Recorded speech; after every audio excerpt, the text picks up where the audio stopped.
Pemirsa, sempat dilarikan ke rumah sakit, kini dua siswa korban tersambar petir sudah mulai sehat dan mengikuti kegiatan sekolah.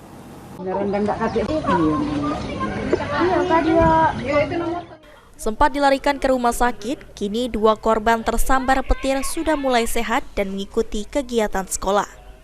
Nenek Ermalia dan cucunya Alif yang tinggal satu rumah di Jalan Arjuna Komplek CPM RT 3 RW 11 Kelurahan Wonosari, Kecamatan Prabumuli Utara, Kota Prabumuli, pada saat ditemui tim liputan sudah bisa diajak berkomunikasi dengan baik, meski terlihat masih mengalami trauma akibat tersambar petir.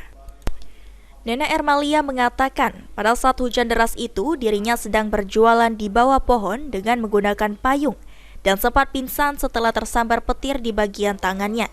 Sedangkan cucunya pada saat itu bermain hujan di lapangan voli yang tidak jauh dari tempat nenek Ermalia berjualan, terkena sebaran petir di bagian punggung. Itu kan sedang main di lapangan, di jalan di lapangan voli itu voli kan. Nah, main di situ dia tuh mandi hujan lah. Nah, langsung petir itu langsung nyambar ke sini kata dia. Langsung meletup, ada api. Langsung kecampak dia. Hingga ibu nyampak langsung masih kuat, dia masih berangkat, langsung mau ke ibu. Astagfirullah ibu, jadi aku kena pula jadinya. Menurut pengakuan kedua korban, setelah beberapa hari terkena sembaran petir, masih merasakan panas di bagian yang tersambar petir. Anggi Perkasa, PAL TV.